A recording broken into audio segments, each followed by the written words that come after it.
उसमें महान अनुग्रह की फल है, और उसकी जो दया है वह दिन प्रतिदिन हमारे जीवन में नई होती रहती है। हालेलुया।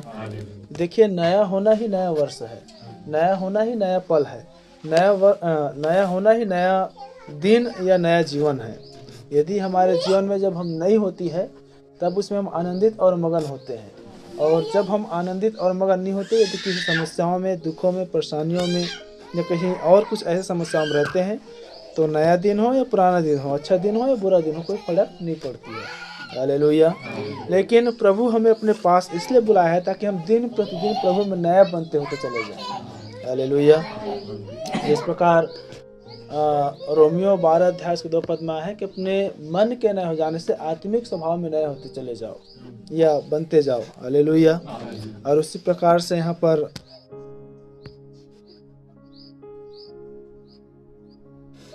दूसरा कुरिन्थियों 3:18 भी लिखा है कि जब जब उसकी तेजस्वी आग हम पर प्रकट होती है, या जब हम उसकी आग के करीब में आते हैं, तब हम उसके तेजोमय रोशनी से हम प्रतिदिन अंश अंश करके बदलते चले जाते हैं। हालेलुया। और जो अंश अंश करके बदलता चला जाना ही हमारी संगति है, हमारे प्रभु के करीब में आना है, हमारे प्रभु से वार्तालाप है, प्रभु की संगति में बने रहना है, उसकी वचन पर मन लगाना है, उसकी वचनों को अपने हृदय में लेकर चलना है। हालेलुया। कि कोई भी मनुष्य को वचन ही बदलता है। हम चाहे कितना भी प्रार्थना करें, हम चाहे कितना भी संगति करें, हम चाहे कितना भी कुछ भी क्यों ना करें, लेकिन उसकी वचन यदि हमारे हृदय में जगह नहीं पाता तो परिवर्तन भी कुछ भी नहीं आता। हालेलुया। इसलिए कि स्थान पर लिखा है कि मेरा वचन तुम्हारे हृदय में जगह नहीं पाता, और इसलिए राजा दाऊद भी इस बात को कहता है कि सेनाओं के यह परमेश्वर देख, मैंने तेरे वचन को अपने हृदय में रख छोड़ा है ताकि तुम्हारे विरुद्ध पाप न करो। हालेलुया। और एक फिर से हमारे यहाँ के नीच कलीसिया आप सबको नए वर्ष की शुभकामनाएं। और जिस प्रकार प्रभु ने हमें पिछले साल या वर्षों में आनंदित और मगन रखा, और वैसे प्रभु हमारे इस वर्ष को भी आनंदमय रखे, हर एक दुखों से, तकलीफों से, बीमारी, परेशानी, समस्याओं से, विरोधों से, हर अंधकार की शक्तियों से हमें छुटकारा और बचा कर रखने पाए, और उसका अनुग्रह और उसकी दया निरंतर हमारे जीवन में बने रहने पाए। हालेलुया। चलिए बाहर लेके जाओ, बाहर लेके जाओ।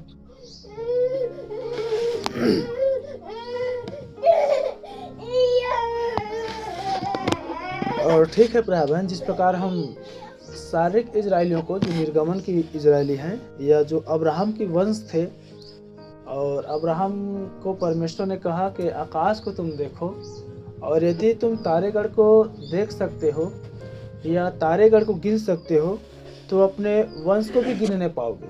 हालेलुया। और तब अब्राहम ने आकाश को देखा और तारेगढ़ को देखा तो क्या देखा, वो असंख्य रोशनियां जो है वो टिमटिमा रही थी। तब परमेश्वर ने अब्राहम से बातें किया और कहा, यदि तुम आकाश के तारों को गिन सकते हो तो अपने वंश को भी गिनने पाओगे। हालेलुया। परंतु उसके साथ एक और परमेश्वर ने वाचा बांधी कि देख, इससे पहले के दूध और मधु की धाराएं मैं तुम्हें दूं या तेरे वंशों को दूं, तेरे वंश लगभग 420 वर्ष तक गुलामी में जाएंगे। और वही अब्राहम के वंश जो है वो मिस्र देश में लगभग 420 वर्ष तक गुलाम में रहे। आप लोग समझ पा रहे हैं? और फिर उसी गुलामी की दशा में जो 420 वर्ष तक जो इजरायली कहलाए आगे चलकर, क्योंकि हम देखते हैं कि अब्राहम की संतान, और उसके बाद इसहाक की संतान, और उसके बाद याकूब की संतान, और परमेश्वर ने याकूब की 12 पुत्र दिए, और उस 12 पुत्र के द्वारा याकूब के नाम को बदलकर परमेश्वर ने इजराइल रखा। हेलो, सुन पा रहे हैं? और इसीलिए इजराइल में से जितने पैदा हुए वे सब इजरायली कहलाए। हालेलुया। इसलिए कभी भी हम इस धोखे में न रहे कि इजरायली कौन थे, इजरायली कहाँ से पैदा हुए, इजरायली क्या है। क्योंकि हम देखते हैं पुत्र के नाम पर या पुत्र के पिता के नाम पर या पिता के आधार पर उस दिनों में पुत्र का नाम को रखा जाता था या मिलता जुलता नाम को रखा जाता था। इसलिए हम यीशु मसीह देखते हैं, क्या है बढ़ाई के बेटे नहीं, क्या है बढ़ाई नहीं। एक और हम देखते हैं, क्या है तिमाई का पुत्र बरतिमाई नहीं। और इस प्रकार से हम याकूब को देखते हैं, और 2-3 ऐसे मनुष्यों के नाम को देखते हैं जो पिता के नाम पर सिर्फ पुत्र को भी पुकारा जाता था। हालेलुया। और इसलिए आज भी हम देखते हैं कितने सारे ऐसे माता पिता जो हैं जो अपने बच्चों के भी नाम को मिलता जुलता रखते हैं, मतलब वो मिली जुली नाम हो, ज़्यादा सरल ना हो, एक दूसरे से जुड़ा हो, इस प्रकार के नामों को रखते हैं। हालेलुया। तब प्रिय बहन, जो अब्राहम की वंश थे, जो लगभग 400 वर्ष तक गुलामी में थे, और उस पर परमेश्वर ने अपने दास मूसा को भेजकर छुड़ाया। हालेलुया।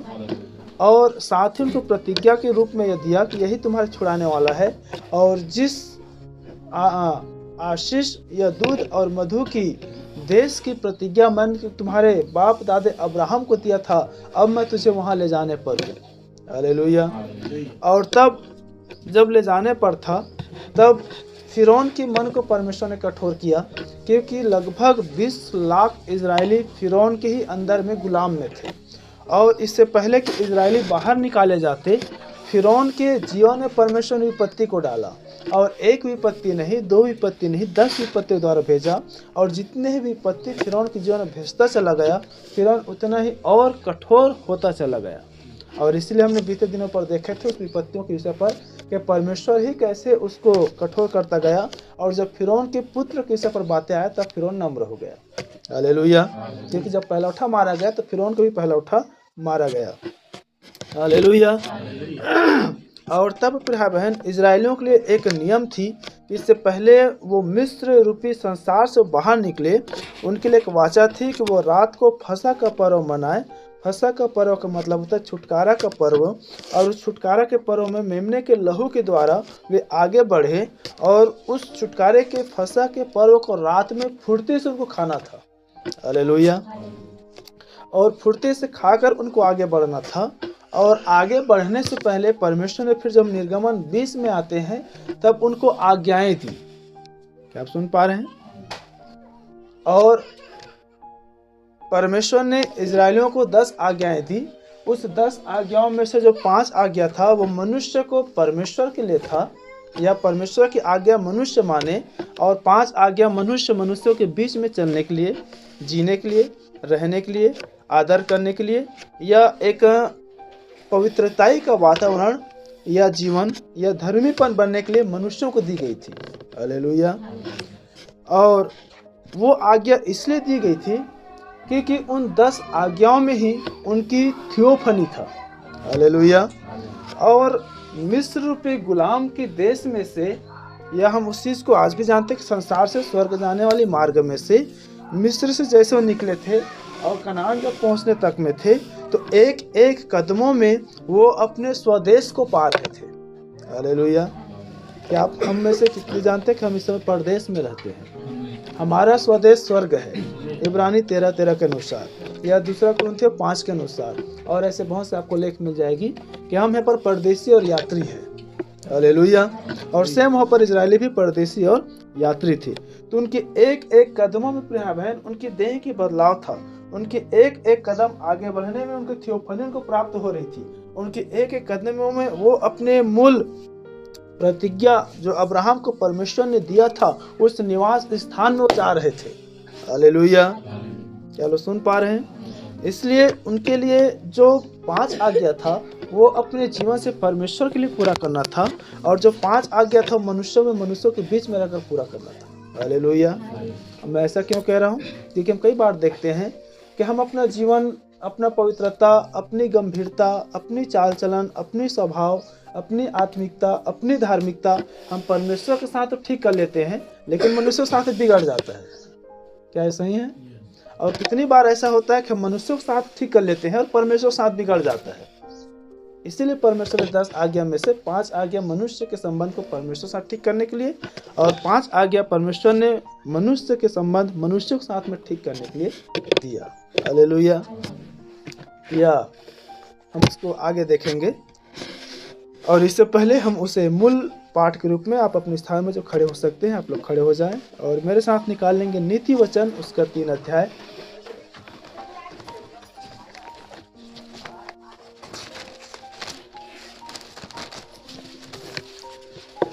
और 6 पद, और साथ ही हम उसी निर्गमन और उसका 20 अध्याय को भी निकाल लेंगे।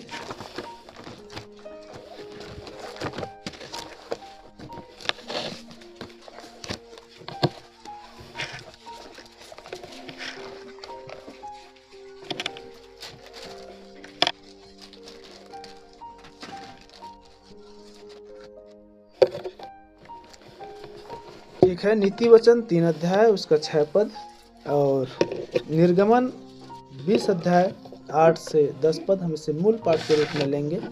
मैं इसे पढ़ रहा हूँ, आप लोग सुने।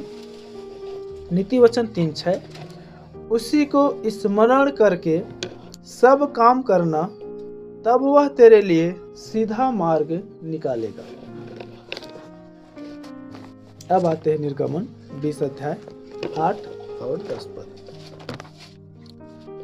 तू विश्राम दिन को पवित्र मानने के लिए स्मरण रखना। 6 दिन तो तू परिश्रम करके अपना सब काम काज करना, परंतु 7वां दिन तेरे परमेश्वर यहोवा के लिए विश्राम दिन है। उसमें न तो तू किसी भांति का काम काज करना, न तेरा बेटा, न तेरी बेटी, न तेरा दास, न तेरी दासी, न तेरे पशु, न कोई परदेशी जो तेरे फाटकों के भीतर हो। प्रभु अपने इस वचनों के द्वारा हमें आशीषित करे। 11 पद ही पढ़ लेते ताकि अभी इसी में संबंधित है।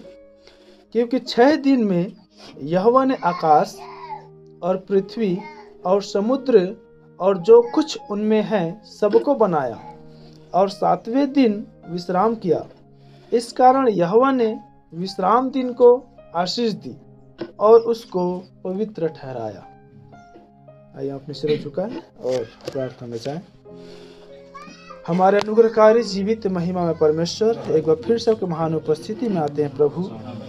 और इस समय हमने आपके वचनों में सुना और पढ़ा है प्रभु कि तो उसी को स्मरण करके सब काम करना, तब वह तुम्हारे सीधा मार्ग निकालेगा। तू विश्राम दिन को पवित्र मानने के लिए स्मरण रखना। 6 दिन तक तो काम काज करना, परंतु 7वां दिन तेरे परमेश्वर यहोवा के लिए विश्राम दिन है, इसलिए तो किसी भी रीति से उसमें काम काज न करना, परमेश्वर के लिए पवित्र ठहराना कहता है प्रभु। और आज उसी पवित्र दिन के स्वरूप आज हम इस पुनरुत्थान दिन में आपकी उपस्थिति में आए और खड़े हुए प्रभु, आप हमें पवित्र करें मेरे खुदावन, क्योंकि आप पवित्र परमेश्वर है।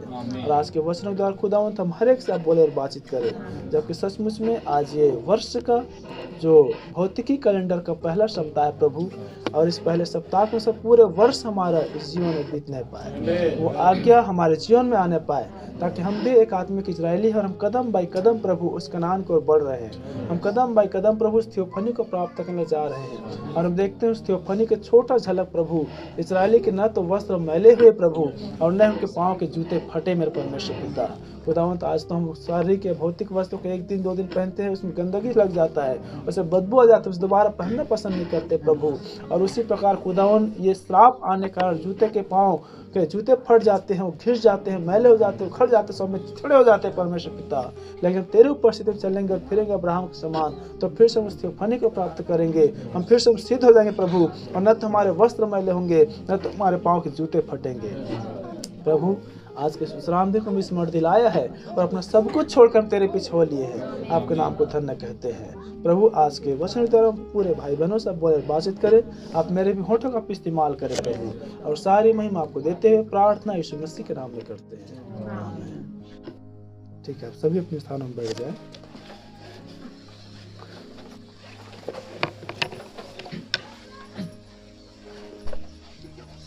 ठीक है, आज मैं एक विषय लूँगा और वो विषय है जो हम अपने प्रतिदिन की दिनचर्या में, या जो हम अपने परिवार को चलाने के लिए, अपने व्यक्तिगत जीवन को चलाने के लिए, या अपने जीविका के साधन को आगे बढ़ाने के लिए जो हम काम काज करते हैं, वही आज का विषय है काम।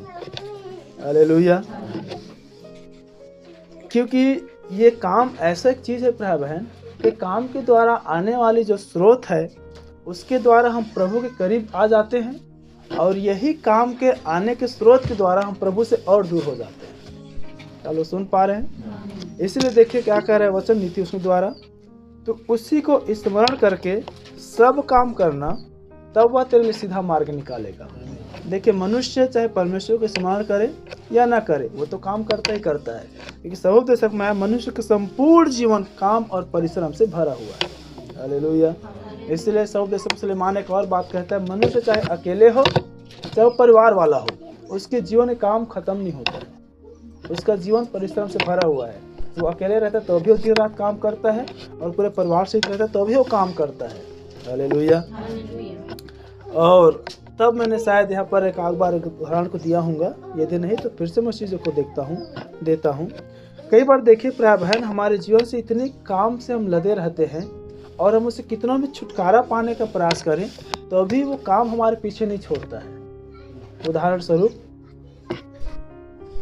अभी हम लोग नए वर्ष मनाने के लिए गए थे, और जितना या आप फिर से आने वाले भविष्य में इस चीज़ को प्रैक्टिकल करेंगे, हम अपने घर को, अपने वस्तुओं को, सामानों को, हर एक चीज़ों को हम कितनों भी सिस्टमेटिक जमा के जाएं, हम कितनों भी झाड़ू पोछा लगा के जाएं, हम कितनों भी लीपा पोती करके जाएं, और हर वो काम जो आपके गांव जाने से पहले आप उस काम को निपटा लें, और ऐसा एक भी काम मत हो को आपको गांव से वापस आने के बाद करना मत पड़े।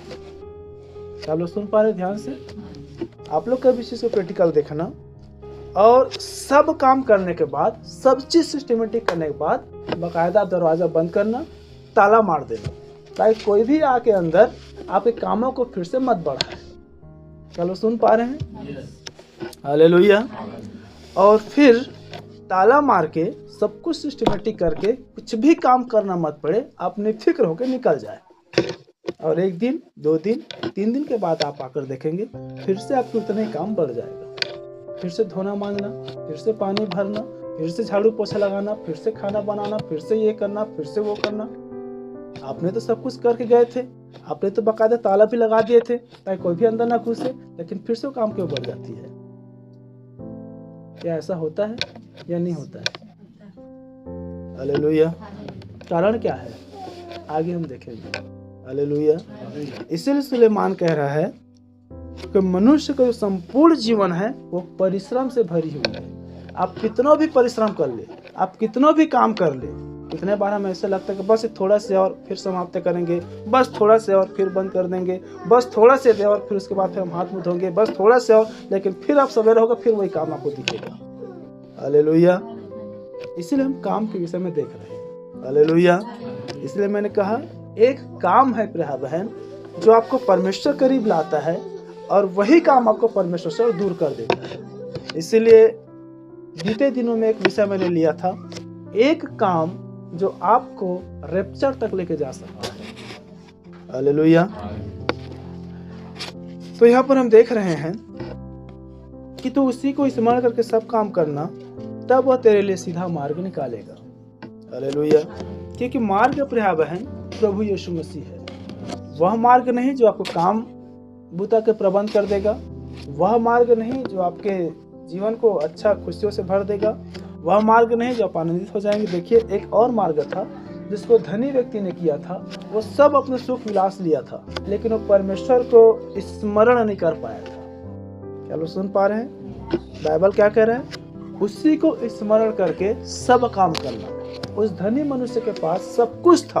बाइबल बता रही है वो धूमधाम से रहता था, वो किरमिजी वस्त्र पहनता था, वो धूमधाम से खाना खाता था, इतने खाना खाता कि उसके जूठा से एक भिखारी का पेट भी भर जाता था, और प्रतिदिन वो सुख विलास के साथ रहता था, लेकिन उसको अपने सृजनहार यहोवा परमेश्वर के स्मरण नहीं था। प्रतिफल क्या हुआ? वो मरा, अधोलोक में चला गया, पीड़ा में कराहा, और अब्राहम को पुकार कर कहा कि मेरे और भी पृथ्वी पर भाइयां हैं, बस मुझे 1 मिनट के लिए, 2 मिनट के लिए, 5 मिनट भेज दें, ताकि मैं बता सकूं कि नरक है, मैं बता सकूं अधोलोक है, मैं बता सकूं पीड़ा है, मैं बता सकूं कि जो मैंने पृथ्वी पर जिया है वो गलत था। हालेलुया। तब अब्राहम उस मनुष्य से कहता है कि देख, उनके पास दास, मूसा और भविष्यवक्ता की पुस्तक है, उनको वो पढ़े और जीवन पाए। हालेलुया।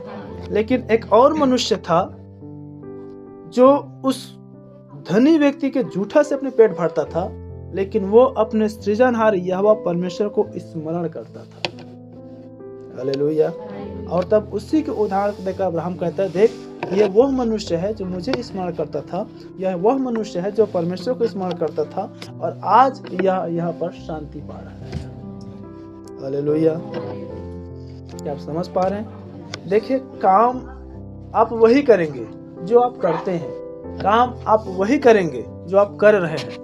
लेकिन आपके लिए अब वो प्रश्न उठ रही है, क्या वो काम आप अपनी इच्छा, अपनी बुद्धि, अपनी शक्ति, अपनी अभिलाषाओं को पूरा करने के लिए करते हैं, या आप उसी काम को परमेश्वर में समर्पित करके करते हैं? हालेलुया। आगे और हम इसकी गहराई को देखेंगे, क्योंकि यदि आप उस काम को प्रभु में समर्पित किए हैं तो भले ही आपको थोड़ा उसमें लाभ होता हो या आपको बहुत लाभ होता हो। आप सुन पा रहे हैं? भले ही आपके पेमेंट 1000, 2000, 3000, 4000, 5000 हो, या भले ही आपका पेमेंट लाखों हो, लेकिन अब उसमें कैसे परमेश्वर की आशीष आएगी और कैसे उसमें परमेश्वर श्राप आएगी, हम उसको भी देखेंगे। आप सुन पा रहे हैं?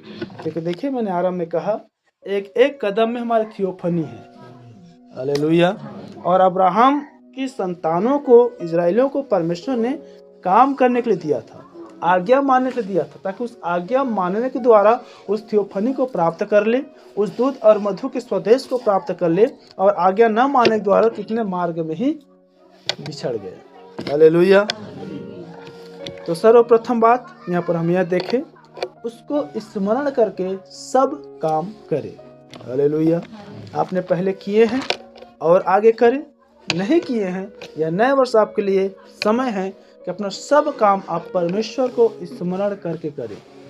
स्मरण करके मतलब यह नहीं कि प्रभु, मैं अपने इस काम को आपके हाथ पर समर्पित करता हूँ, मेरे काम में आशीष देना, मुझ में आशीष देना, मेरे काम करने में सहायता करना, मैं यहाँ जा रहा हूँ, मैं वहाँ जा रहा हूँ, मैं ये काम करने के लिए जा रहा हूँ, प्रभु इस पर आपकी आशीष चाहता हूँ, ये सफल होने पाए। आगे बढ़ गए, 1 दिन किए, 2 दिन किए, 3 दिन किए, 4 दिन किए, अब प्रभु के दिन आया, रविवार के दिन आया, तो भी आप वही काम करें, प्रभु इस काम को आपके हाथ पर समर्पित करते मैं जा रहा हूँ, वो प्रभु को स्मरण करना नहीं है। क्या आप सुन पा रहे हैं? प्रभु को स्मरण करने का मतलब यह है, जैसे हमने यहाँ पर पढ़ा, अब आते हैं निर्गमन में,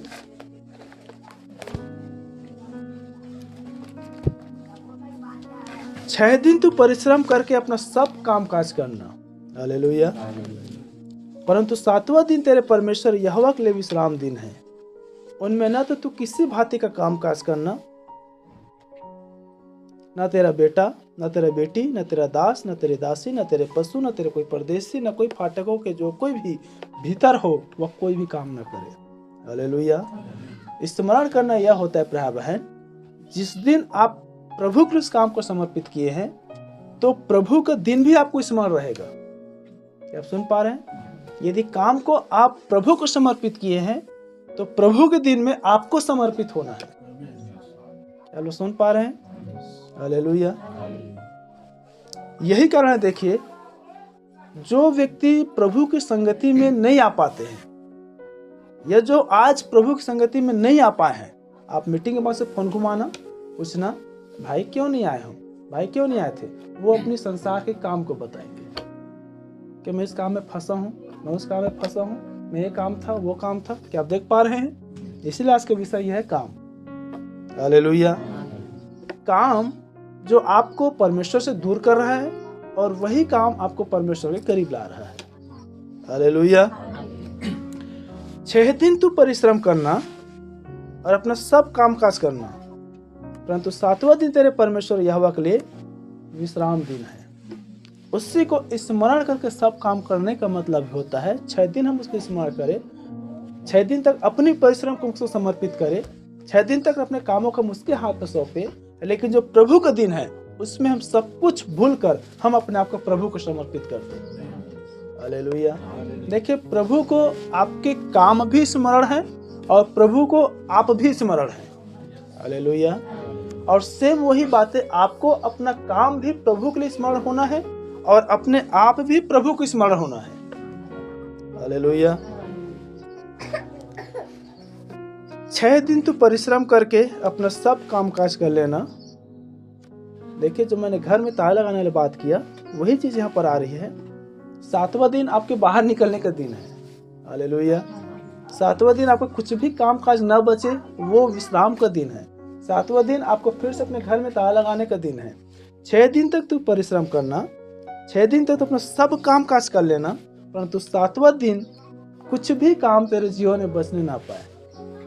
कुछ भी काम 7वां दिन को पवित्र मानने के लिए, विश्राम दिन ठहराने के लिए बाध्य न बनने पाए। हालेलुया। सातवां दिन तेरे परमेश्वर यहोवा के लिए विश्राम दिन है। हालेलुया। देखिए, सच्चा इजरायली वही है प्रिय बहन जो परमेश्वर के विश्राम दिन को स्मरण रखता है। इसके बहुत सारे लेख है, हो सके का लेख आगे मिलेगी। जो मनुष्य यहोवा के विश्राम दिन को पवित्र नहीं ठहरा पाते हैं वो व्यभिचार करते हैं। क्या लोग सुन पा रहे हैं? ये कठिन बात है, इसलिए मैं कल सब कितनी बार कहा, व्यभिचार केवल पुरुषगामी स्त्रीगामी बस नहीं है। व्यभिचार केवल मूर्ति पूजा नहीं है, बुड़बुड़ाना व्यभिचार है, मोल लेना व्यभिचार है, मोल लेना मतलब घूस लेना व्यभिचार है, और अन्य प्रकार की बातें हैं। हालेलुया। इसलिए बाइबल कह रही है, आगे हम लेख में देखेंगे कि जो विश्राम दिन को अपवित्र ठहराते हैं व्यभिचारी हो गए और परमेश्वर उसको नष्ट करते हैं। हालेलुया। क्योंकि हम इसके पहले आगे हम देखते हैं, तू मुझे छोड़ दूसरों को ईश्वर करके ना मानना। और मैंने भी इतने बताया था, जो परमेश्वर के स्थान को लेता है आपके जीवन में, चाहे काम हो या कोई भी मनुष्य हो या कोई भी वस्तु हो, कोई भी चीजें हो, जिस पर हम सबसे अधिक समय बिताते हैं वही मूर्ति पूजा है, वही आपके लिए ईश्वर बन बैठता है। क्या लोग सुन पा रहे हैं? हालेलुया। इसलिए वह विचार करते हैं। अब थोड़ा सा हम यहाँ पर उसको और डिफाइन कर लें। जो मैंने कहा था 5 आज्ञाओं को, तो मुझे छोड़ दूसरों को ईश्वर करके ना मानना, मनुष्य की आज्ञा परमेश्वर के लिए। हालेलुया। दूसरी आज्ञा, तू अपने लिए कोई मूर्ति खोदकर न बनाना, न किसी की प्रतिमा बनाना, चाहे वह आकाश में हो, चाहे पृथ्वी में हो, चाहे वह जल में हो। उसको तू दंडवत न करना, न तो तू उसकी उपासना करना, क्योंकि तेरा परमेश्वर यहोवा जलन रखने वाला परमेश्वर है। हालेलुया। देख पा रहे हैं, मनुष्य की आज्ञा परमेश्वर के लिए। तीसरी, तू अपने परमेश्वर का नाम व्यर्थ न लेना। चौथी, विश्राम दिन को पवित्र मानने के लिए स्मरण रखना, मनुष्य के काम करने के लिए या मनुष्य का काम परमेश्वर के करने के लिए। फिर आया है, अब यहाँ से शुरू होता है 5वां आज्ञा से, तू अपने पिता और माता का आदर करना। हालेलुया। हमने यहाँ पर देखा 4 आज्ञाओं को, कैसे एक मनुष्य की आज्ञा परमेश्वर के लिए था, अब यहाँ पर मनुष्य की आज्ञा मनुष्यों के लिए। हालेलुया। फिर लिखा, तू खून न करना, क्योंकि मनुष्य मनुष्य के खून करेगा। तू व्यभिचार न करेगा, मनुष्य मनुष्य के साथ ही व्यभिचार करेगा। तू चोरी न करना, मनुष्य मनुष्य की चोरी करेगा। तू किसी के विरुद्ध झूठी साक्षी न देना, मनुष्य मनुष्य के विरुद्ध में झूठी साक्षी या गवाही को देगा। तू किसी के घर, वस्तु, स्त्री, दास, दासी, बैल, गधे, किसी भी वस्तु की लालच न करना। मनुष्य मनुष्य की दासी की लालच करेगा, मनुष्य मनुष्य के घर का लालच करेगा, स्त्री का लालच करेगा, बैल, गधे, दास, दासी, वस्तुओं का लालच करेगा। हालेलुया। क्या आप देख पा रहे हैं? दोनों आज्ञा है, लेकिन एक आज्ञा, एक आज्ञाकारिता, एक संबंध आपका परमेश्वर के साथ, और वही हूबहू दूसरा संबंध आपका मनुष्यों के साथ। हालेलुया। बीते दिन में मैंने लिया था यूसुफ का जीवन, उस पर मैंने दिखाया था यूसुफ मनुष्यों के साथ में भी और परमेश्वर के साथ में भी वो एक बैलेंस को बना के चला था। इसलिए लूका 2:52 में आया है, यीशु मसीह परमेश्वर और मनुष्य दोनों की अनुग्रह और डील डॉल में बढ़ता चला गया। हालेलुया। यदि हम परमेश्वर की भी आज्ञाओं को मानते हैं और हम मनुष्य की आज्ञा को मानते हैं, तो मनुष्य और परमेश्वर दोनों के अनुग्रह और डील डॉल में आगे बढ़ते चले जाएंगे। हालेलुया। बोलो प्रभु यीशु मसीह की। तो यहाँ पर हम देख रहे हैं प्रिय बहन, मनुष्य के लिए एक आज्ञा है कि वो 6 दिन तक काम काज करे, 6 दिन तक वो परिश्रम करे, परंतु 7वां दिन प्रभु का है। हालेलुया। लिखा है 7वां दिन वो परमेश्वर के लिए विश्राम दिन है, इसलिए तो किसी भी भांति का काम काज मत करना। हम तो इस समय अनुग्रह में हैं, इसलिए हमारे लिए एक बेनिफिट है कि हम 2 घंटा 3 घंटा प्रभु काम करते हैं, फिर से हम सेकंड टाइम अपने अन्य कामों में लग सकते हैं। ये अनुग्रह है इसलिए। लेकिन और आप इसके आगे जाएंगे तो बाइबल बताती है इजरायलियों के लिए इतना कठोर नियम था कि उस दिन घर में चूल्हा तक भी न जले। अब उसको इजरायली को परमेश्वर विश्वास दिन में आलस्य बना रहा था या कड़ाई बना रहा था, तो परमेश्वर की बात है। एक वचन में ऐसा आया है, हालेलुया। तो देखिए कुछ भी काम ना करना, क्योंकि खाना बनाना भी काम है।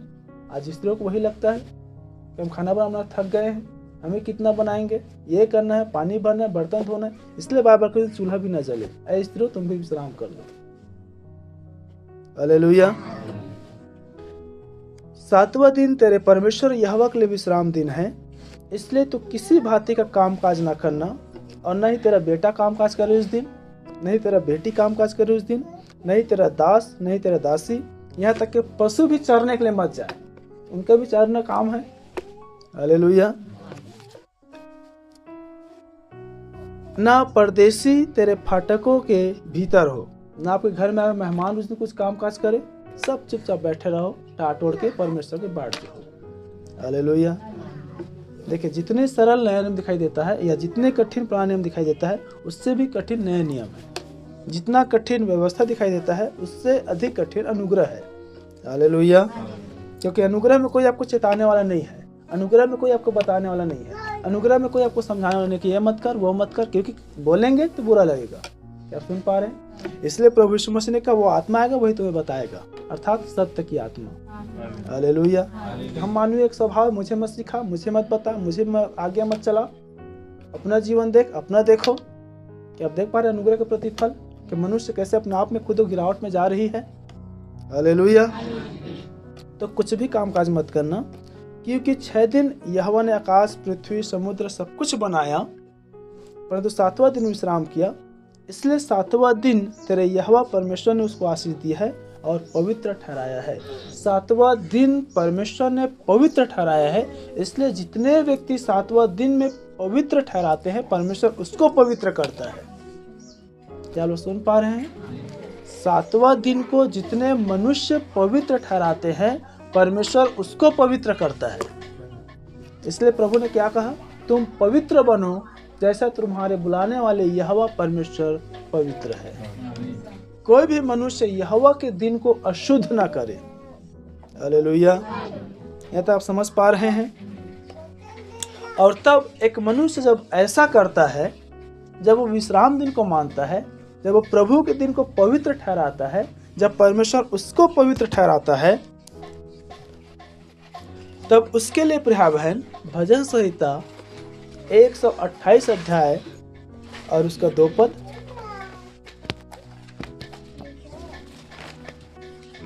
कोई भी निकाले और जिसको मिलता है वो पढ़े।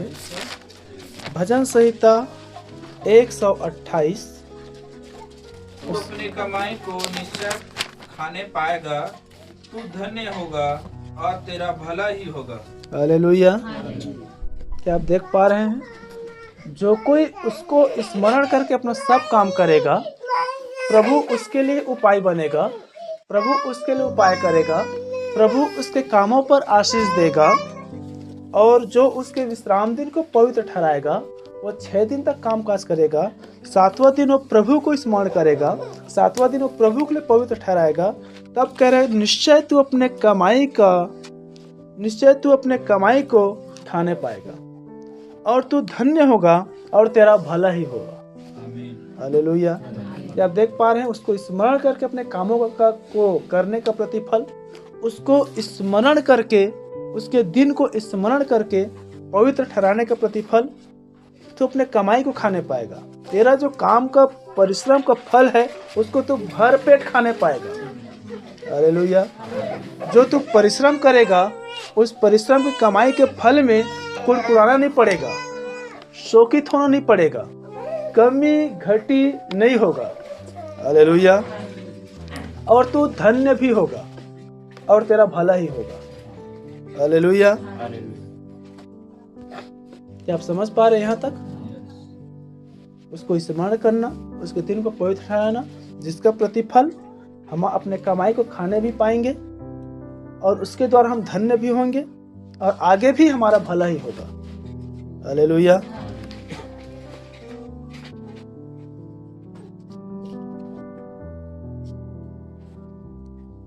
और एक वचन को देखते हैं, यिर्मयाह उसका 17 अध्याय,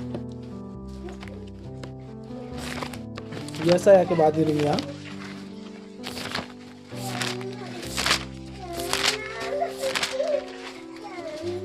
21 और 22 पद। यहोवा यूं कहता है, सावधान रहो, विश्राम के दिन कोई बोझ मत उठाओ। फिर से ध्यान सुने, यहोवा यूं कहता है। सावधान रहो, यिर्मयाह 17, 21, 22। यहोवा यूं कहता है, हाँ, सावधान रहो, सावधान रहो, विश्राम के दिन कोई बोझ मत उठाओ। विश्राम के दिन कोई कुछ भी बोझ मत उठाओ, और ना कोई बोझ यरूशलेम के फाटकों के भीतर ले आओ। और ना कोई बोझ यरूशलेम के फाटकों के भीतर ले आओ। बड़ी ध्यान सुने प्राय बहन, अब बाइबल ही विश्राम दिन को पवित्र मानने के लिए आपको और मुझे सावधान कर रहा है। क्या आप सुन पा रहे हैं? यदि अपने कमाई के भाग को निश्चय खाना है, उसके द्वारा में धन्य होना है और उसके द्वारा हमें उस भलाई को प्राप्त करना है, तब क्या बरतना है? सावधानी, सावधानी, सावधानी। हालेलुया। इसलिए आज का संदेश है, कोई भी मनुष्य हल्के में ना ले। द्वितीय दिवस में मैंने एक मूल विषय में लिया था, जब तुम उसको शब्द सुनो, अपने कान को कठोर मत करो, अपने मन को कठोर मत करो, जैसे इजराइलियों ने रिस दिलाने के दिनों में परमेश्वर के सम्मुख में किया था। हालेलुया। यहोवा यूं कहता है, क्योंकि समय का संदेश ही है। यहोवा यूं कहता है, यहोवा यूं कहता है, सावधान रहो, विश्राम के दिन कोई बोझ मत उठाओ। देखिए बहन, वही काम जब विश्राम दिन में करते हैं, तब वो काम आपको भला लगता है और प्रभु के दिन आपको बोझ लगने लगता है। क्या आप सुन पा रहे हैं? देखिए, यदि कोई संसार हमारे लिए काम रहता है, तो प्रभु की संगति में आना, प्रभु की उपस्थिति में आना, विश्राम दिन को पवित्र ठहराना हमें बोझ लगने लगता है। आज मुझे यहाँ जाना था, ये काम आ गया, आज मेरा ये काम रुक रहे थे, मैं यहाँ जाऊंगा तो। क्या आप सुन पा रहे हैं? बाइबल क्या कह रहा है? सावधान हो जाओ और विश्राम के दिन में कोई भी बोझ न उठाओ। संसार के काम को आप लेने का, प्रभु के दिन आपको बोझ लगेगा। बोझ मत उठाओ, और ना कोई बोझ यरूशलेम के फाटकों के भीतर ले आओ। इसका मतलब क्या है? संसार के काम रूपी बोझ को हम लेकर कलीसिया में आते हैं। क्या आज मुझे जल्दी जाना है? आज मुझे तो जल्दी जाना था, मैं लेट हो रहा हूँ, मैं ये कर रहा हूँ, मैं वो कर रहा हूँ, मेरे साथ ये था वो था, या संसार की परेशानियों को हम कलीसिया में लाते हैं। क्या आप सुन पा रहे हैं? बोझ, प्रभु ने इसलिए क्या कहा? हे सब परिश्रम करने वालों, मत्ती 11:28 में, और बोझ से दबे हो लोगों, मेरे पास आ जाओ। हालेलुया।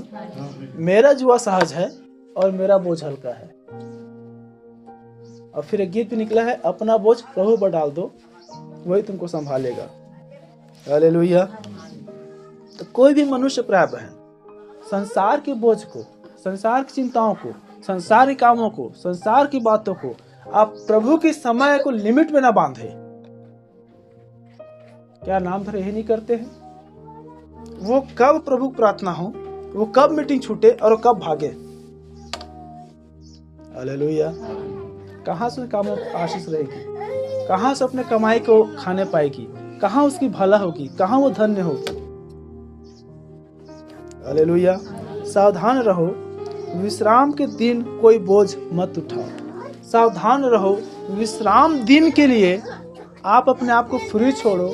विश्राम दिन के लिए आप अपने काम को अपना बोझ मत बनाओ। हालेलुया। और ना कोई बोझ यरूशलेम के फाटकों के भीतर ले आओ। विश्राम के दिन अपने अपने घर से भी कोई बोझ बाहर मत ले जाओ और ना किसी रीति से काम करो। क्या आप देख पा रहे हैं? वरन उस आज्ञा के अनुसार जो मैंने तुम्हारे पुरखाओं को दी थी, विश्राम के दिन को पवित्र माना करो। हालेलुया। आज के दिन में भी नियम लागू होता है जो 23 पद में लिखा है, परंतु उन्होंने ना सुना और कान ना लगाया। आज भी यही होता है, कितनी बार हम सुनते हैं परंतु कान नहीं लगाते हैं। परंतु इसके विपरीत हट ही किया कि न सुने और ताड़ना से भी न माने। और यही कारण है कि जब प्रिय भाई बहन हम परमेश्वर की आवाज़ों को सुनते हैं और हम कान नहीं लगाते हैं, हट करते हैं, तब हम पर ताड़ना भी आती है। हमारा खुद का काम ही कितनी बार हमारी मुसीबत बन जाता है। आप सुन पा रहे हैं? हालेलुया।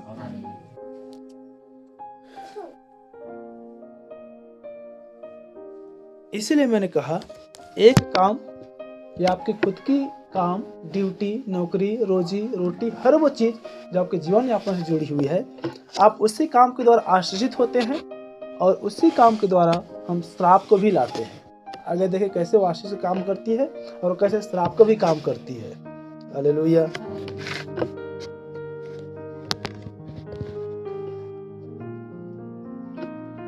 प्रिय भाई बहन, जैसे वहां पर हमने कहा कि तू निश्चय अपने कमाई का फल खाने पाएगा, तू धन्य होगा, तेरा भला ही होगा। धन्य है वह जो अपने काम को टाल कर प्रभु के काम करे। क्या आप सुन पा रहे हैं? धन्य है वह जो अपनी काम को टाल कर वो प्रभु के काम करता है। धन्य है वह जो अपने दिन को टाल कर प्रभु के दिन को पवित्र मानता है। लेकिन आज क्या होती है, हम प्रभु को टालकर, प्रभु के दिन को टालकर हम अपनी काम करते हैं। हालेलुया। यहाँ पर देखिए जो अनुपस्थित हैं वो उदाहरण है। यदि आज जो प्रभु के दिन को ठहराते, अपने काम को टालते, तो वो यहाँ होते, लेकिन वो अपने काम को नहीं टाले, वो प्रभु के दिन को टाल दी, इसलिए यहाँ पर नहीं है। क्या आप देख पा रहे हैं प्रैक्टिकल? हालेलुया। हमने शुरुआत से क्या देख रहे हैं? विश्राम दिन को पवित्र मानने के लिए स्मरण रखना। और विश्राम दिन को पवित्र कौन ठहराता है? आपकी अपनी खुद की काम। हालेलुया। तो धन्य वे हैं जो अपनी काम को, अपनी निजी बातों को छोड़कर, भूलकर, टालकर वो परमेश्वर के दिन को, वो प्रभु के दिन को पवित्र ठहराता है, वो प्रभु काम को पवित्र करता है। हालेलुया। आदम को जो श्राप है प्रिय बहन, अब आते हैं कैसे हम उसी के द्वारा आश्रित होते हैं अपने कामों के द्वारा, और अपने कामों के द्वारा हम श्रापित ठहरते हैं या हम श्राप को लाते हैं। आदम का जो श्राप है, आदम के द्वारा आज भी आज्ञा न मानने वालों पर उसके जो श्राप है, उसके जो परिश्रम का श्राप है वो पड़ रही है, आज्ञा न मानने वालों पर। हालेलुया। क्योंकि जब तक उस घेरे में था, अदन की वाटिका में, जब तक वो प्रभु की उपस्थिति में था, जब तक वो प्रभु की आज्ञा में था, उसे किसी भी चीज़ों की कमी घटी नहीं था। हम उस घटनाओं को देखते हैं या हम उत्पत्ति निकाल ले।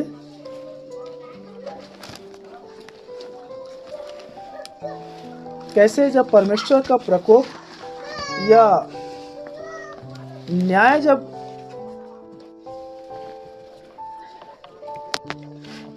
मनुष्य पर पड़ा, जो प्रथम मनुष्य आदम है, तब श्राप आया, तब परिश्रम रूपी काम भी उसके जीवन में आया।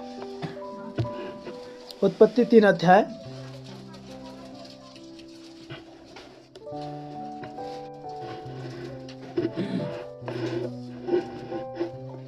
17 पद में पढ़ रहा हूं।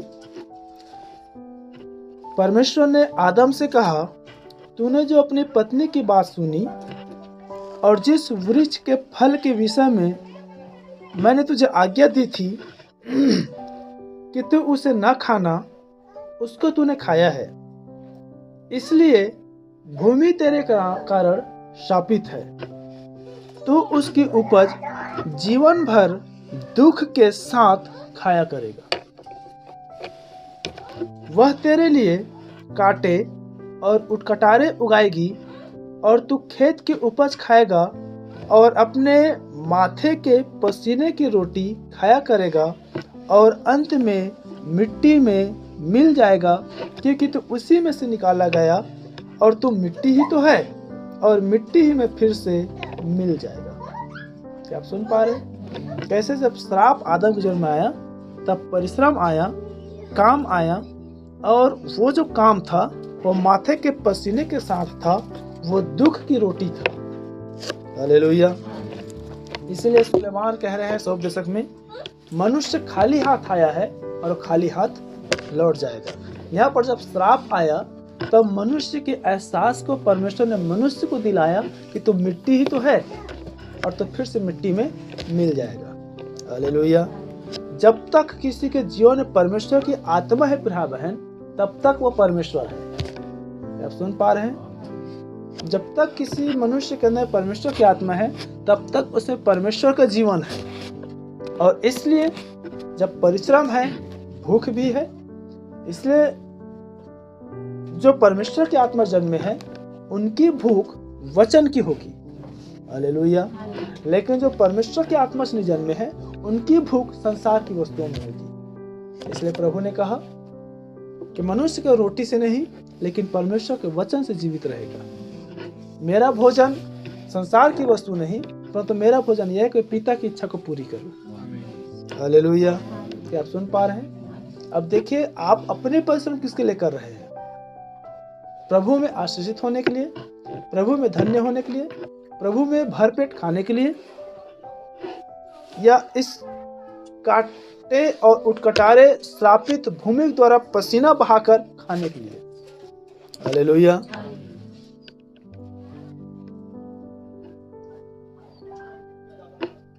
एक स्थान पर आया है, यह हम उसे आगे देखेंगे। कुछ मनुष्य दिन रात परिश्रम करते हैं तो भी पेट भर खा नहीं पाता है, और कुछ मनुष्य परिश्रम नहीं करते हैं तो भी भर पेट खाने पाता है। क्या आप सुन पा रहे हैं? एक और स्थान पर नीति समझ में आया है, एक मनुष्य पर उड़ा देता है तो अभी उसके पास बढ़ती रहता है, और एक मनुष्य कंजूसी के साथ जेब में रखता है तो भी उसके पास घटती रहता है। देख रहे हैं आप श्राप और आशीष को आपके अपने खुद के कामों के द्वारा। हालेलुया। आदम का ही श्राप है प्रिय बहन, इसलिए आप 6 दिन काम करते हैं, 7वां दिन को भी प्रभु काम को टालकर आप परिश्रम करते हैं, तब भी पेट नहीं भरता। पेट नहीं भरने का मतलब संतुष्ट नहीं होना। क्या आप सुन पा रहे हैं? हालेलुया। क्योंकि बाइबल क्या कहता है? पेट भरने के बाद मधु भी फीका लगती है। मधु कभी फीका होता है? मधु कभी मीठा होता है? वो तो मीठा ही रहता है। फिर बाइबल ऐसे क्यों कह रहा है कि पेट के भर जाने के बाद मधु भी फीका लगता है? मतलब संतुष्ट होने के बाद हर अनमोल वस्तु भी आप कूड़ा समझेंगे। पौलुस क्या कहता है? मैं संसार की धन को, मैं संसार की वस्तुओं को कूड़ा करकट समझता हूँ। कब? क्योंकि वो मसीह को पा गया था, वो मसीह में संतुष्ट हो गया था। हालेलुया। तो याद रखें, यही कारण है प्रिय बहन कि वो आदम का श्राप है। इसलिए हम 1 दिन काम करते, 2 दिन काम करते, 6 दिन काम करते, 7वां दिन भी कम पड़ जाता है, तो भी जीवन में हाय है, तो भी जीवन में गरीबी। क्या आप सुन पा रहे हैं? तो भी जीवन में घटी। भला यह है कि जो प्रभु की आज्ञा कहता है हम उस पर बने रहें, 6 दिन तक काम काज करें और 7वें दिन को विश्राम माने, ताकि बाइबल ने जो कहा तो अपने कमाई को निश्चय खाने पाएगा तो धन्य होगा और तेरा भला ही होगा। हालेलुया। 6 दिन आपने काम किया, 7वां दिन को भी अपने प्रभु के दिन को आपने चुरा लिया, न तो धन्य हुए, न तो खाने पाए, न तो भला हुआ। क्या आप सुन पा रहे हैं? हालेलुया। और जो यहाँ पर बैठे हैं, हो सकता है कोई संदेश द्वारा बाद में सुने, जिसको ऐसा लगता है नहीं मैं 6 दिन काम करने के बाद में भला होता है, 7वां दिन में जब काम करता और भी मेरा भला होता है, और भी मैं धन्य हो जाता हूँ, और भी मेरे पेट भर जाता है। अब 6 दिन 7 दिन क्या, आप पूरे 7 घंटा 24 घंटा 7 दिन आप काम करते रहे, रात और दिन काम करें। क्या आप सुन पा रहे हैं? हालेलुया। लेकिन कभी भी जीवन में यह नहीं आना चाहिए हाय आज मैं इसके कर्ज में हूँ, आज मैं उसके कर्ज में हूँ, आज मैं इसमें हूँ, आज मैं उसमें हूँ, आज मुझे ये करना है, आज मुझे वो करना है। क्या आप सुन पा रहे हैं? श्राप और आशीष आपके अपने खुद के काम के द्वारा। हालेलुया। देखिए प्रिय बहन, ये आज वर्ष का पहला दिन है, या वर्ष का पहला दिन होने पाए, या हमारे जीवन का पहला दिन होने पाए, और इस आज के आगे के अनुसार हम सदैव सर्वदा जब तक इस पृथ्वी पर रहे तब तक हम कर नहीं पाए। इसलिए आज्ञा और प्रतिज्ञा ग्रुप में आज का वचन आपके जीवन कर दी जा रही है। हालेलुया।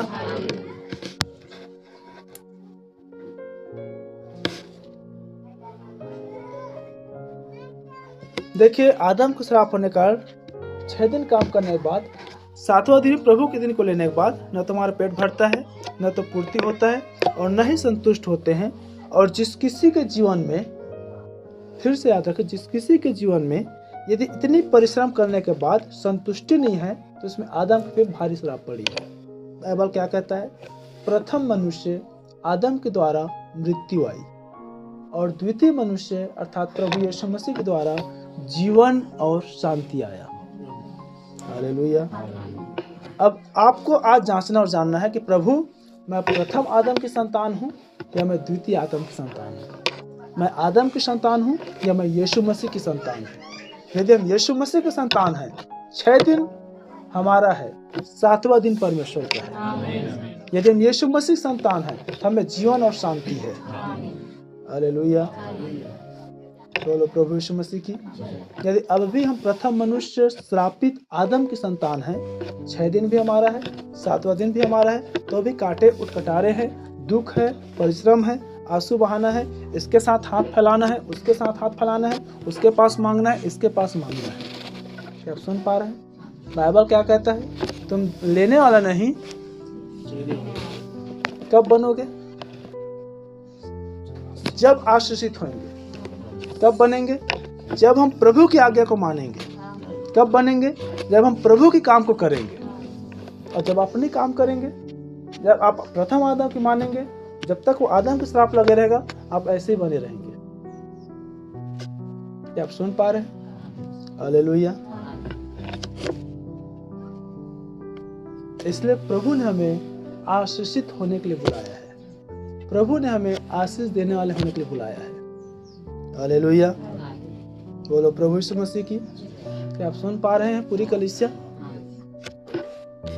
यही कारण है भाई बहन, जब वो भारी श्राप आदम की आता है तो देखिए कितनी बार वचन क्या कह रही है?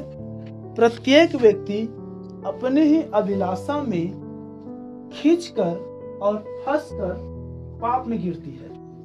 क्या आप सुन पा रहे हैं? और मैंने कितनी बार इस चीज को सिखाया कलीसिया में, शैतान भलाई को दिखाकर बुराई करता है। इसलिए जब शुरुआती आपके प्रभु से बिछड़ाव रहेगा तो प्रभु आपको इतना इनकम से भर देगा, प्रभु आपके अपनी कामों में इतना लाभ से भर देगा कि आप प्रभु के दिन को भूल जाएंगे। क्या आप सुन पा रहे हैं?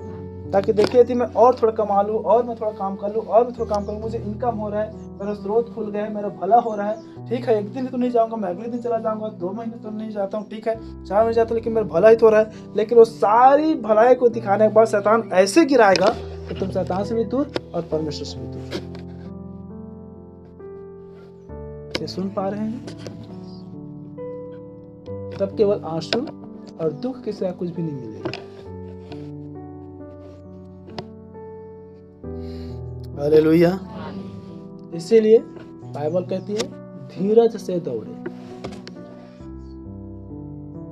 प्रभु के दिन को पवित्र ठहराए, प्रभु के दिन को स्मरण करे और अंश अंश करके बदलते चले जाए, अंश अंश करके हम उस थियोफनी को पाते चले जाए। क्या आप देख पा रहे हमारे खुद के काम कैसे हमें श्रापित कर रहा है, हमारे खुद का काम कैसे हमें धन्य बना रहा है। हालेलुया। फिलिपियों 3:19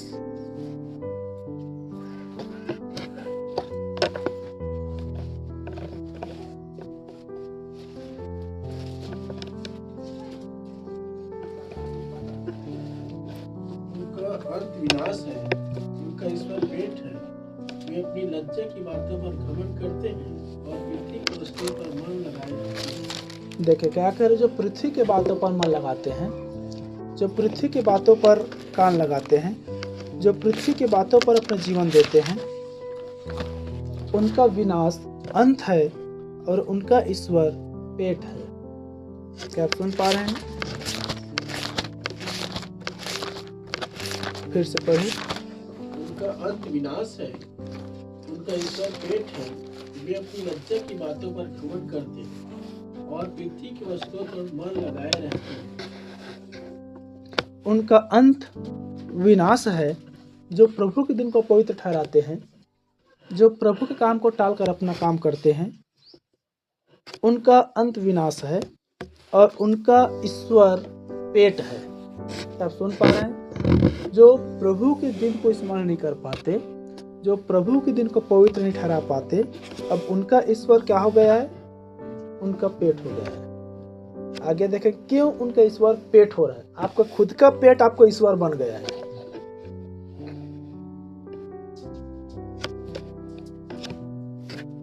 इसे आज हर एक मनुष्य पेटू हो रहा है। आज ही कल हम किसी बात कर रहे थे, पूरे भारत में सबसे अधिक मोटापापन पाया जा रहा है। अभी बीते दिन और मैं एक न्यूज देख रहा था, अंबिकापुर में लगभग वो 100-150 पुलिस कर्मियों में से 33 या 34 पुलिसकर्मी पेटू है, जिसको फिर से उनका पेट को पचकाया जा रहा है।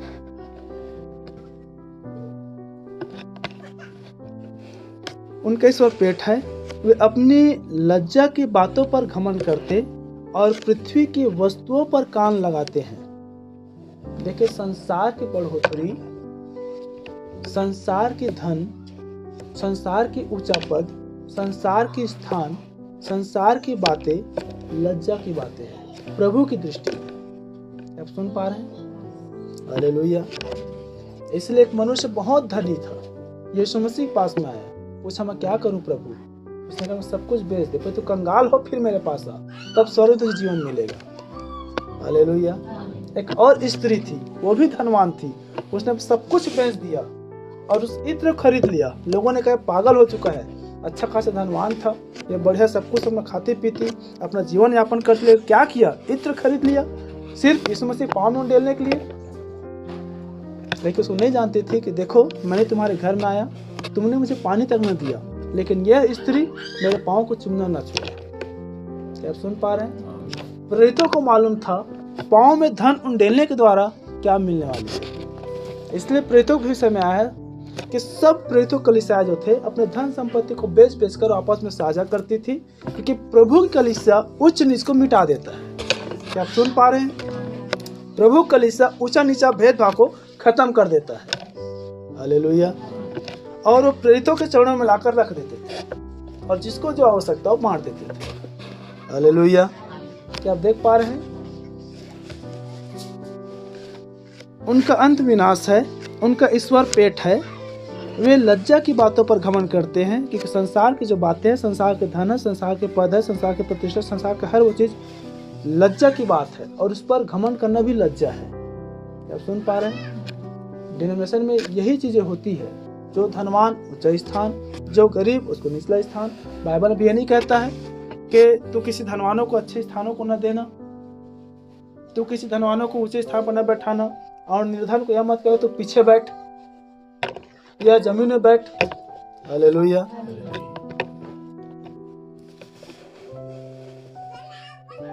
उनका ईश्वर पेट है। वे अपनी लज्जा की बातों पर घमंड करते हैं और पृथ्वी की वस्तुओं पर कान लगाए रहते हैं। देखिए, जब तक पृथ्वी की बातें होंगी प्रिय बहन, क्योंकि बाइबल ठीक है, जब तक पृथ्वी की बातें होंगी तब तक मन पृथ्वी के कामों पर लगे रहेगी और लज्जा की बातें होंगी।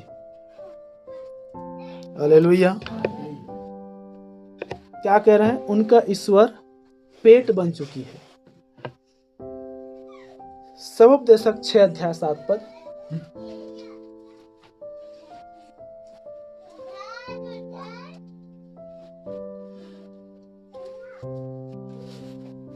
जल्दी से 6-7। सारा परिश्रम उनके पेट के लिए होता है और भी उसका मन नहीं करता। क्या आप देख पा रहे हैं? वहाँ हम देखा, अब उनका ईश्वर जो है अब उसकी पेट हो चुका है।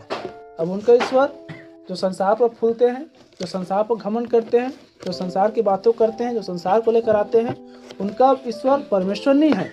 अब उनका ईश्वर उनका पेट हो चुका है। इसलिए सबोपदेशक कह रहा है मनुष्य का सारा परिश्रम उसके पेट के लिए होता है, मनुष्य का सारा परिश्रम उसके पेट के लिए होता है, तो भी उसका मन नहीं तो भी उसका मन नहीं भरता। हालेलुया। भाई आप 8 घंटा, 10 घंटा, 12 घंटा भी काम करिए। देखो हमारे भारत में लगभग 12 घंटा है, कभी कभी सप्ताह में कई सारे डिपार्टमेंट 24 घंटा भी काम होता है। अब देखिए 24 घंटा काम करने के बाद, 12 घंटा काम करने के बाद, 8 घंटा काम करने के बाद आपको मिनिमम रोजी लेते 300, 400, 500 भी। अब यदि किसी मनुष्य के पास में यदि 500 का कुछ भी आप मेवा मिष्ठान ला दीजिए, आजकल आप बिरयानी सेंटर में जाइए, मुश्किल से 150 में आपको अच्छा हाफ प्लेट और 250-300 में फुल प्लेट मिल जाएगा। अब देखिए 300 की आपके पास बिरयानी भी दिला कर रख दिया जाए, आपका रोजी कितना पड़ा? 500। फिर भी 200 रुपये बच गया 300 बिरयानी में। आप फुल प्लेट बिरयानी खाएंगे तो भी आप नहीं खा पाएंगे। समझ पा रहे हैं? मेरा कहने का मतलब ये है, मनुष्य का सारा परिश्रम उसके पेट के लिए है तो भी उसका मन नहीं भरता। यदि शारीरिक होता तो 200 रुपये बच रहा है, 300 रुपये भर पेट खाना भी खा रहे हैं, मन भी भर जाता, पेट भी भर जाता।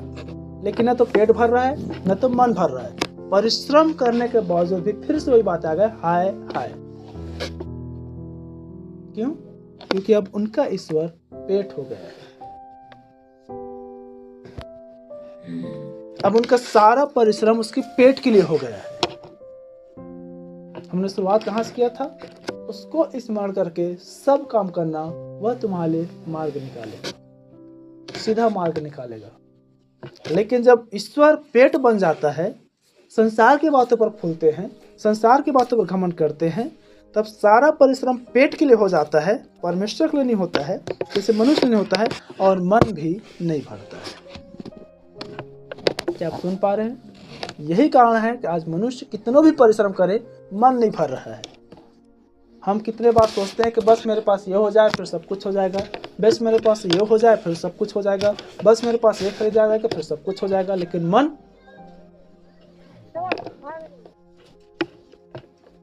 इसलिए बाइबल क्या कहते हैं? पृथ्वी पर की नहीं स्वर्गीय वस्तुओं पर मन लगाओ। हालेलुया। बस मेरे पास इतना हो जाए फिर पर्याप्त है, बस मेरे पास उतना हो जाए फिर पर्याप्त है। क्योंकि ईश्वर पेट हो गया है, इसलिए अब परिश्रम पेट के लिए हो गया है, इसलिए अब मन नहीं भर रहा है। हालेलुया। पहला कुरिन्थियों 6:13।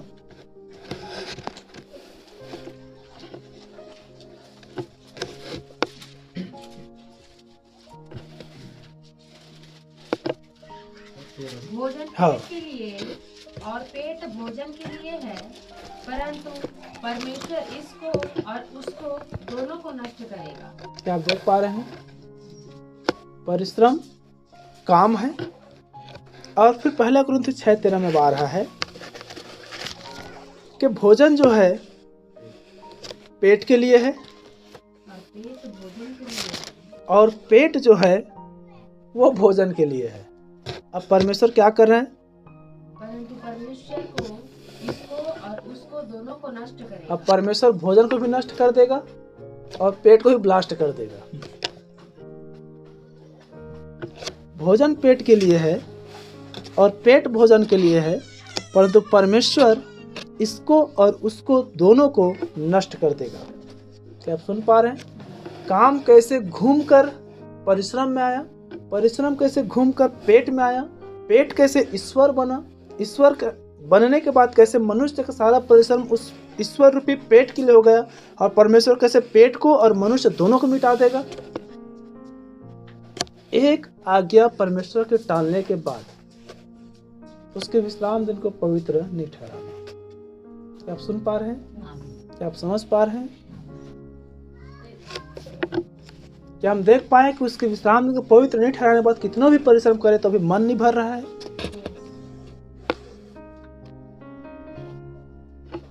इसलिए प्रभु कह रहा है कि मैं पेट को भी और भोजन को भी मैं दोनों को नष्ट कर दूंगा।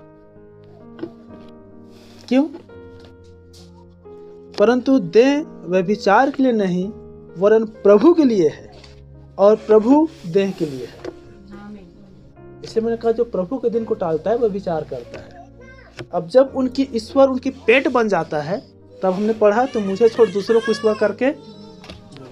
क्या आप समझ पाए? वो शुरुआती बातें कैसे यहाँ पर आके मिला? इसलिए नबी कहे थोड़ा यहाँ से थोड़ा आज्ञा पर आज्ञा, नियम पर नियम। हालेलुया। परमेश्वर भोजन को भी नष्ट कर देगा, पेट को भी नष्ट कर देगा, क्योंकि परमेश्वर दोनों को नष्ट कर देगा, परंतु देह व्यभिचार के नहीं, प्रभु के लिए है। आपका परिश्रम आपके पेट के लिए नहीं, जो हाय हाय करती है, जो मन भरती है, प्रभु की महिमा के लिए हो। हालेलुया।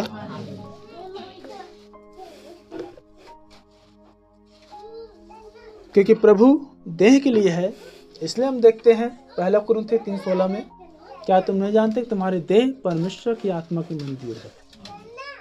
परमेश्वर की आत्मा तुम्हें निवास करता है।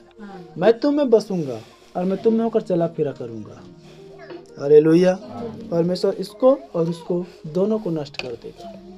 एक त्रुटि, एक गलती, इसलिए मैंने उस विषय को फिर से स्मरण दिलाया और दिला रहा हूँ। एक काम जो आपको रैप्चर तक लेके जा सकता है, एक काम जो कैसे घुमा के आपके पेट के अंदर घुस गया, आपके पेट को फुला दिया, प्रभु उसको भी खत्म कर रहा है और आपको भी खत्म कर रहा है। इसलिए देखिए, आज हम देख रहे हैं, आज हर एक मनुष्य ने पेट को पचकाने में लगे हुए हैं ताकि ईश्वर ना बन जाए। हालेलुया। ये आत्मा में भी और शरीर में भी हम इस बात को सोचें कि हमारा खुद का पेट हमारे ईश्वर ना बन जाए, ताकि प्रभु हमें भी बचा ले, हमारा पेट को भी बचा ले। क्या आप सुन पा रहे हैं? हालेलुया। यहेजकेल 7:19। देखिए, मैं रात में या मैंने बीते हुए बातें सोच रहा था, क्या संदेश दूंगा प्रभु, क्या संदेश। रात में भी ढूंढा, नहीं मिला। फिर आधा रात में उठ के लगभग 11-12 बजे फिर से एक बार फिर नींद खुला, फिर यह वचन मिला। मैंने पत्नी बताया भी, मोबाइल दे, थोड़ा सा मुझे कुछ बातें मिल रही है। फिर ये संदेश में तैयार किया। वे अपनी चांदी सड़कों में फेंक देंगे और उनका सोना अशुद्ध ठहरेगा। यहोवा की जलन के दिन उनका सोना चांदी उनको बचा न सकेंगी, ना उसको उनका जी संतुष्ट होगा। क्या आप सुन पा रहे हैं? देखिए, जब यहोवा का जलन का दिन पैदा होगा, यहोवा का भयानक दिन आएगा, यहोवा का वो अंत का दिन आएगा, तब यही सोना चांदी, यही जो पेट के लिए परिश्रम है, वो काम नहीं आएगा। देखिए, सोने चांदी भी जलन करता है, आत्मा में भी प्रभु जलन काट रहा है। हालेलुया। सोने में गुण होता है, जब वो 24 कैरेट ना हो तो उसमें जलन करता है, और सोने का जो मूल्य है, सोने जो कीमत है, पूरी तरह से घट जाता है। हमारी भी जो पवित्रता ना हो तो प्रभु के जलन के दिन हमारी पवित्रता पूरी तरह से घट जाएगा। और सोने का परखना का कारण क्या होता है? वो आग में से तपाता है। यदि 24 कैरेट सोने के जलकर कोयले और काला हो जाता है। यदि हमारे अंदर में भी वो 24 कैरेट यदि पवित्रता न मिले तो हम उस अग्नि में जलकर नष्ट हो जाएंगे। इसलिए वचन में है, वो बचाए जाए तो जलते जलते। मैंने बहुत इसे एक इच्छा में रहा है कि कभी देखेंगे, तपाया जाना, तपाया जाना, तपाया जाना, तपाया। परमेश्वर कैसे हमें तपा रहा है, क्योंकि उसका वचन 7 बार अग्नि में ताया हुआ वचन है। उसने अपने वचन को भी तपाया है। हालेलुया। तो क्या इस समय जो हम वचन रूपी दुल्हन कहते हैं, प्रभु हमें नहीं तपाएगा? क्या आप समझ पा रहे हैं? हालेलुया। फिर से पढ़े। वे अपनी चांदी सड़कों में फेंक देंगे और उनका सोना अशुद्ध वस्तु ठहरेगा। देखिए प्रिय बहन, जिसका भोजन पेट के लिए है और जिसका पेट भोजन के लिए है, जिसका ईश्वर उनका पेट बन चुका है, जिनका परिश्रम उसका ईश्वर बन चुका है, जब परमेश्वर का जलन प्रकोप का दिन आएगा, उसका चांदी, उसका सोना, उसका धन, उसका संपत्ति उसको नहीं बचा पाएगा। वे सड़कों में फेंकेंगे। क्या आप सुन पा रहे हैं? और उनका सोना अशुद्ध ठहरेगा। और उनका सोना जो पवित्र ठहरते हैं। देखिए, केवल संदेश वाले ही इस बात जान सकते हैं। सोना सोना नहीं है, सोना पवित्र वस्तु है। पवित्र वस्तु पवित्र आत्मा है। क्या आप सुन पा रहे हैं? इसीलिए एक स्त्री यीशु मसीह पास में आया और कहा, हे प्रभु मुझ पर दया कर, मेरे बेटी पर दया कर।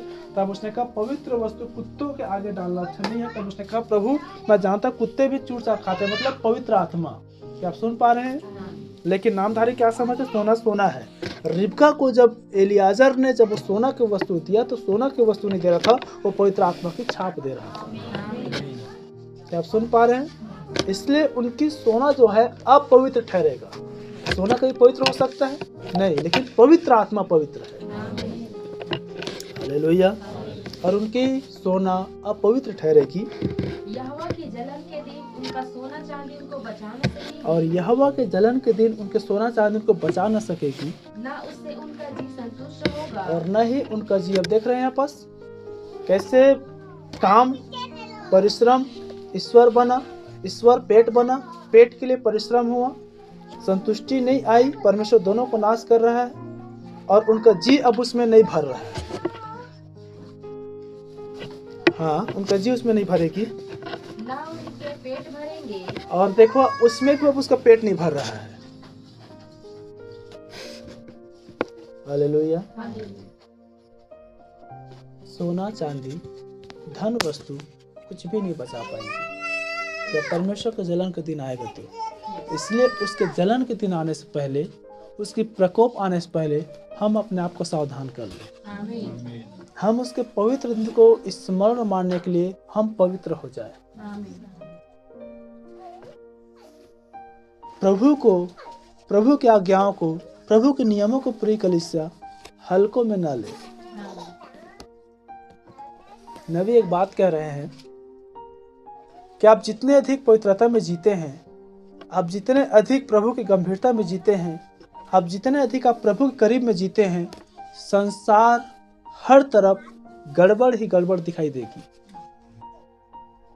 ये बहुत ही गंभीर विषय प्राप्त है। जब तक आप इसको अनुभव करने के लिए आत्मा की दशा में नहीं आएंगे, आप नहीं समझ पाएंगे। इसलिए फिर से दोहरा रहा हूं, जब आप प्रभु के करीब में आते हैं तब ये संसार भयानक दिखाई देगी। भयानक, क्रूर, पाप अंत के निकट में आ चुका है और अगर आप प्रभु से दूर होंगे सब कुछ आनंद में दिखाई दे रहा है। इसलिए कितनी बार देखो, जो वातावरण मुझे समझ में आता है, जो निवेदन, जो प्रार्थना, जो घटनाएं मुझ तक दिखाई देती है, हम बहुत ही अंत के करीब में हैं। ये कितनी बार हो सकता है आप लोगों को लगता होगा पास्टर जी हमेशा ऐसा क्यों बोलते हैं कि आज के संडे वाले अंतिम संडे, आज के संडे वाले अंतिम संडे है। हम देख रहे हैं हर जगह सताव है। कब कहाँ कौन बंद हो जाए, कब ये बिल्डिंग ढा दिया जाए, हम नहीं जानते। क्या आप समझ पा रहे हैं? इसलिए गंभीर हो, आत्मा की दशा में आए। सोना चांदी बचाओ नहीं करेगी। आपका अपनी परिश्रम, आपका अपनी धन आपको नहीं बचा पाएगी। जब कोरोना काल आया था, मेरे पास एक इमेज आया था, इटली के देश में लोग धनवान थे और अपने सारे पैसे को छतों और बिल्डिंग से उड़ा उड़ा कर फेंक रहे थे कि ये जो धन आज हम अलमारियों में, आज हम घरों में रखे, हमें बचा नहीं पा रहे इस बीमारी से। क्योंकि हम देखते थे कि बीमारी उस रुपये में भी लग चुका था। लोग पैसे में सैनिटाइजर मारते थे, लोग हाथ धो के पैसा को छूते थे। क्या आप सुन पा रहे हैं? वो दिन, वो तो एक ट्रेलर है, कुछ भी नहीं है, शुरुआत है, कहता है बाइबल। इसलिए सावधान हो जाते हैं भाई। अब भक्ति में न जिए, अभिलाषाओं को गर्व होने के लिए न दे, ताकि पाप न चले। बाइबल क्या कहते हैं? जब पाप का पुरुष प्रकट होगा तब अंत आएगी। पाप का पुरुष कहां से प्रकट हो रही है? क्या आप सुन पा रहे हैं? परिश्रम किसके लिए हो रहा है? सोना चांदी बचा नहीं पाएगी। नीति वचन 13 अध्याय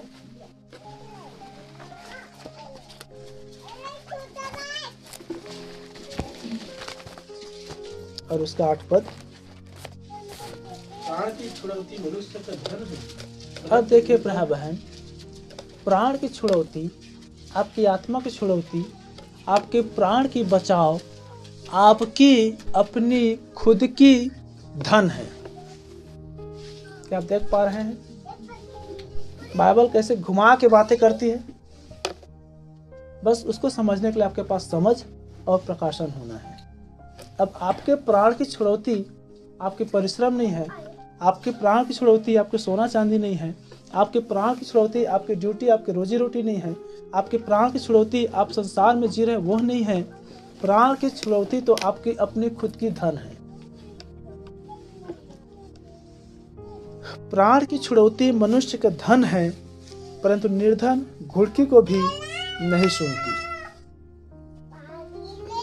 जो बात मैंने शुरुआत में कहा था, कुछ मनुष्य उड़ा देता है तो भी उसके पास बहुत कुछ रहता है, और कुछ मनुष्य जेब में रखा रहता है, 1 रुपया नहीं निकालता है, फिर भी कंजूसी रहता है, वो 7 पद में मिलता है।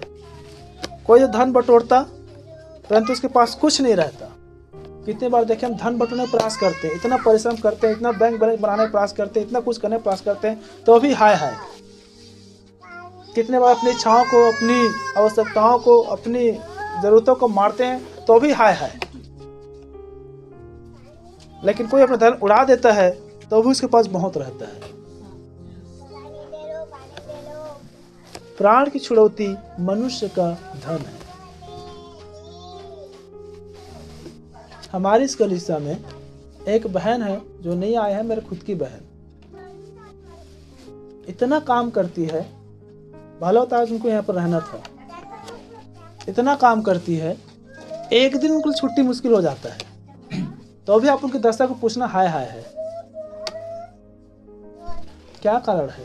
क्योंकि प्रभु को महिमा नहीं देना, प्रभु को महिमा नहीं देना। अगले संडे आएगी, पूछना क्यों नहीं आए थे? पैसा नहीं था मेरे पास। क्या कारण है? अब उनका ईश्वर उनका पेट बन चुकी है। इसलिए प्रिय कलीसिया, सावधान हो जाए।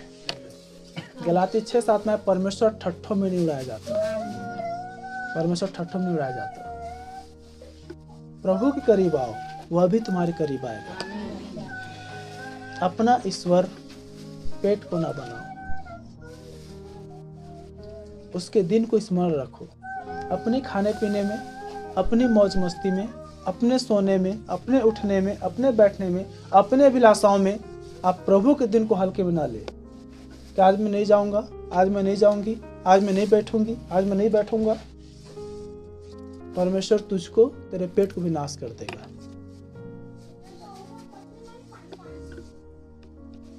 प्राण की छुड़ौती मनुष्य का धन है। अंतिम वचन मत्ती रचित सुसमाचार 15:8 ये लोग होठों से तो मेरा आदर करते हैं, पर उनका मन मुझसे दूर रहता है। देखिए,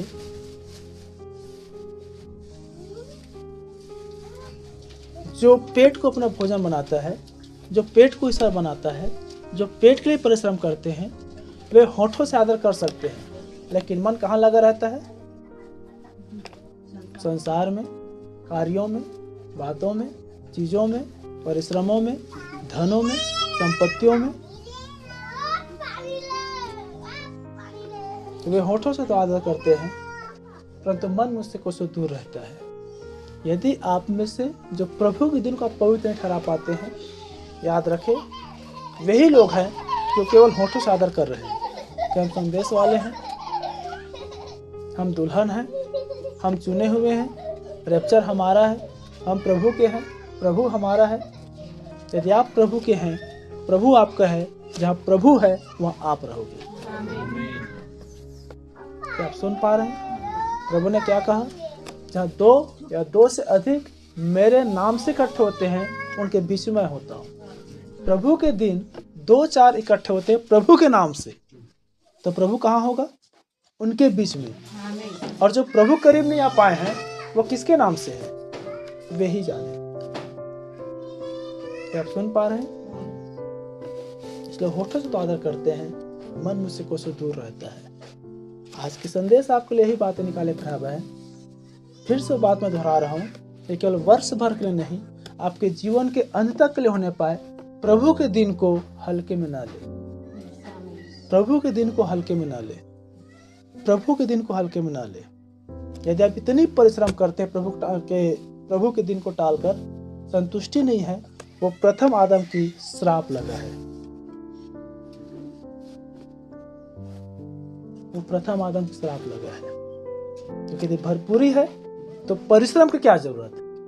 आप सुन पा रहे हैं? भरपूरी है तो परिश्रम की क्या जरूरत है? कंगाली है, हाय हाय है, इसलिए परिश्रम समाप्त नहीं हो रही है।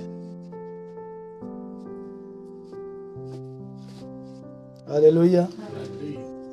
नीति वचन 13:25 में आया है, धर्मी पेट भर खाने पाता है, परंतु दुष्ट भूखे ही रहते हैं। यह धर्मियों का गुण है। खाने के लिए, पेट भरने के लिए धन की आवश्यकता नहीं है, वस्तुओं की आवश्यकता नहीं है, संतुष्टि। हालेलुया। पौलुस कह रहे हैं, संतोष रूपी भक्ति ही मेरे लिए सबसे बड़ी कमाई है। और फिर पौलुस आगे कह रहे हैं, मैंने एक चीज सीखा है, मैं जिस दशा में हूं, मैं उस दशा में संतोष होना जानूं, संतुष्ट होना जानूं। हालेलुया। आप जिस दशा में है क्राय बहन, आप उस दशा से संतुष्ट हो जाए और प्रभु के काम में अपने काम को रुकावट बने न दे। निरंतर आप प्रभु काम में आगे बढ़े। तब ये नया वर्ष आपके लिए है, तब ये नया दिन आपके लिए है, तब ये नया जीवन आपके लिए है, तब ये संदेश आपके लिए है, तब प्रभु आपके लिए है और आप प्रभु के हैं। नहीं तो वही बात है, मैंने बीते दिन में कहा, कैलेंडर पलटने से, पन्ना पलटने से कुछ नहीं होने वाला। आपका जीवन पलटना चाहिए, आपकी कार्य पलटना चाहिए, आपकी धार्मिकता पलटना चाहिए, आपके स्वभाव पलटना चाहिए, आपके काम पलटना चाहिए। हालेलुया।